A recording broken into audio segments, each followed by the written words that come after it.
Là người dân tộc nào? Cato. Paco. Người Úc. You know what? On the menu as well, it just says egg nung, grilled frog. You didn't even get to ask what kind of variety. That's a flaw. Người dân tộc nào? Dân tộc Catu. Catu hả?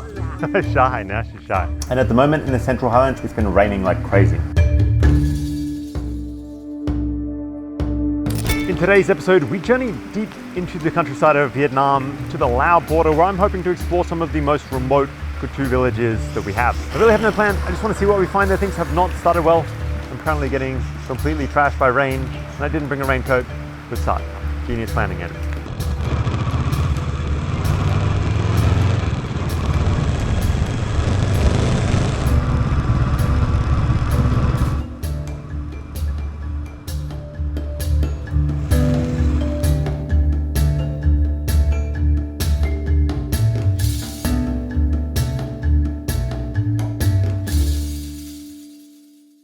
Well, in this episode, we journey through the Ashore Valley, also known as A Luoi. Here, I wanted to see some Catu or Ta'oi farming. Usually things here are done a little bit more traditionally, but the main destination is Hamburger Hill, a local war site that I've always wanted to visit. Might be a little bit heavy, who knows? First though, barbecue. Let's go.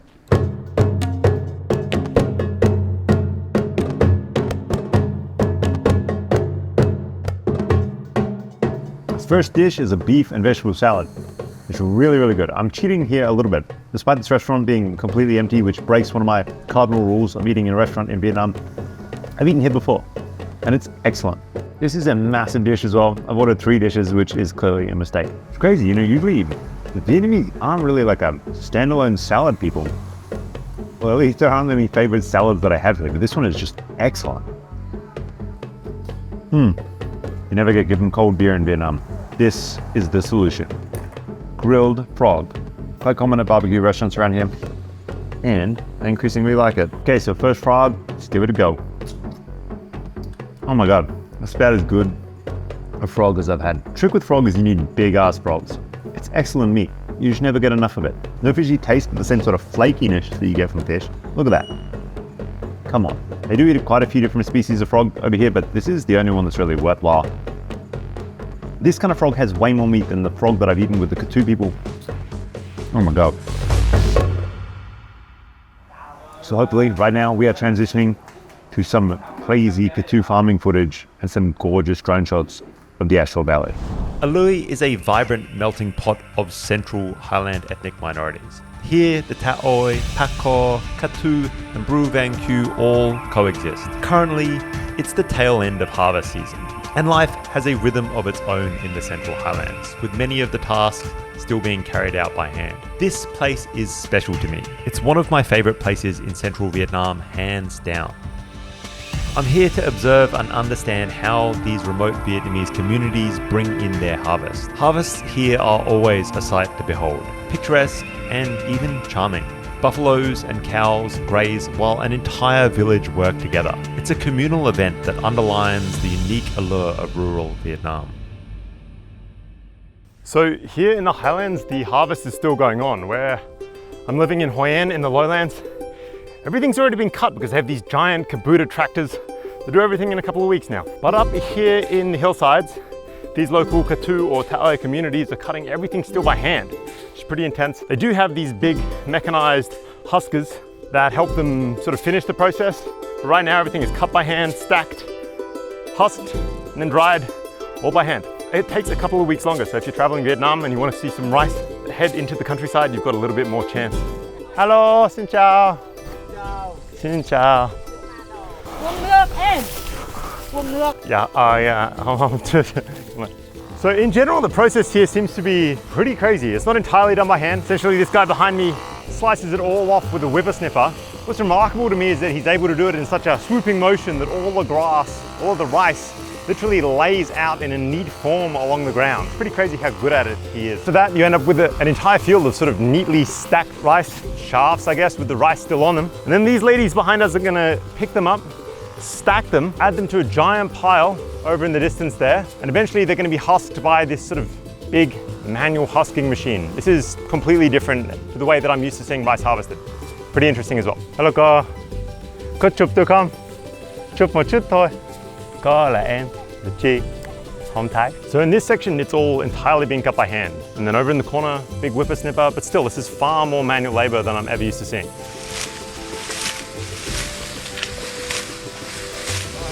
Là người dân tộc nào? Cato. Paco. Con cháu Bắc Hồ ấy. Yeah. Uống nước, anh uống nước À, có rồi, cảm ơn nha. Uống nước. Có. Không sao. Rồi, cảm ơn nha. After the rice grains have been separated from the stalks, the locals here wash the grains in nearby rivers, a process that I've never seen practiced anywhere else in Vietnam.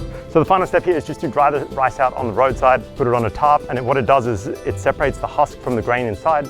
But here, some things are a little bit different. They use far more sticky rice in the community here, and I think that's what this darker rice is. It could just be a purple rice variety, but I'm used to just seeing the standard golden rice, which turns into the standard white rice husks. Check this one out. Cái này là gì? Nep Neptan, huh?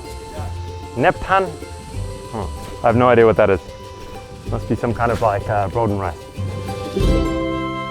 Things here haven't always been so peaceful. I've also come here to see Hamburger Hill, a site that marked one of the fiercest battles of the Vietnam War. Visiting Hamburger Hill is not about the spectacle for me, it's about the understanding. A Luoi was shaped by these battles, and to really get a sense for this place, I believe you need to have an understanding, at least a little bit, of its history. The past helps me appreciate how beautiful A Luoi is today.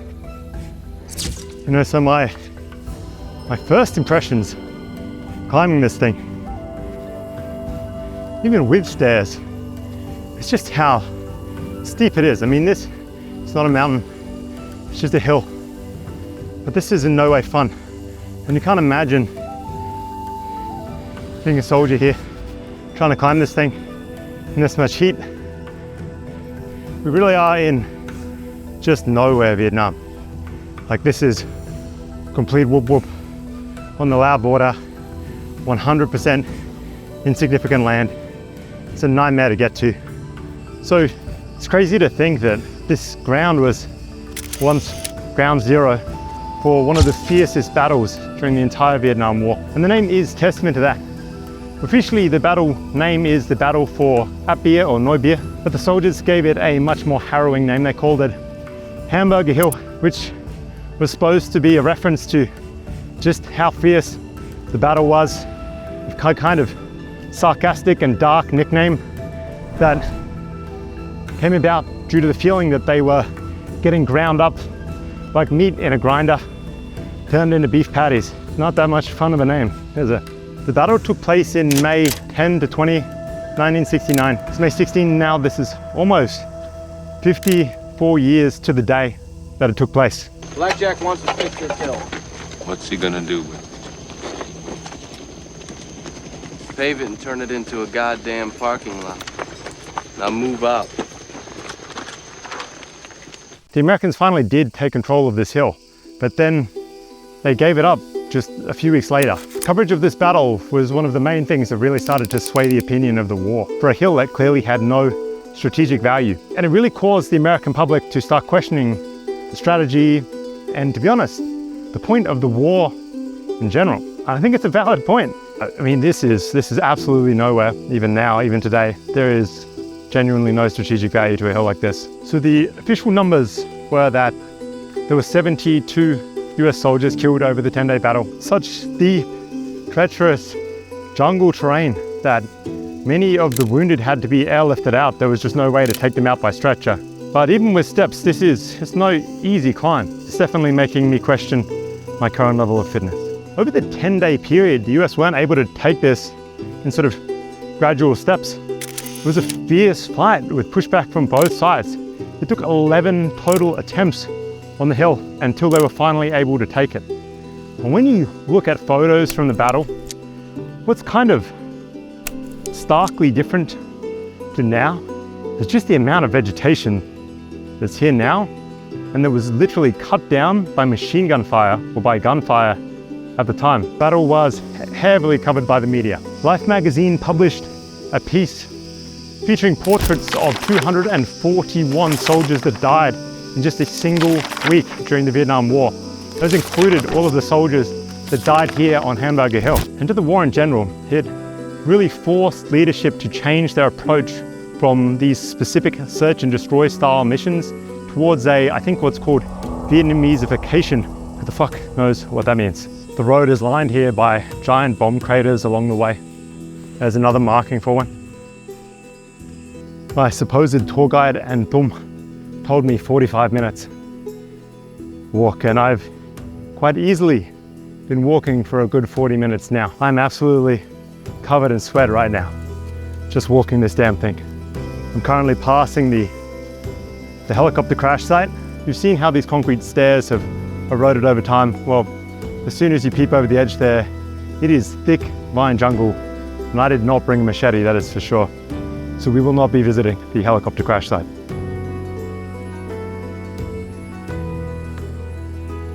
Just an absolutely giant bomb crater there in the side of the jungle.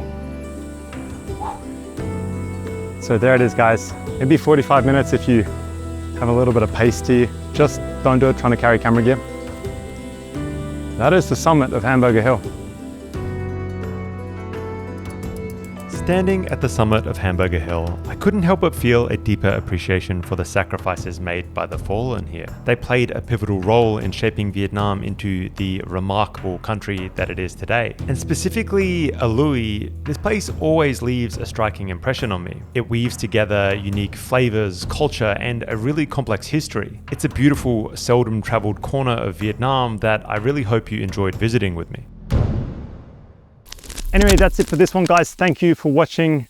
Please like and subscribe if you enjoyed this content. I will be coming back with more of this. If you have time, I think A Luoi is an absolutely beautiful place to visit. Really gorgeous, Paco, Ta'oi, Katu people, farming in just idyllic landscape. Really is a shame that something so tragic happened in such a beautiful place like this. Thank you for watching, guys. Goodbye.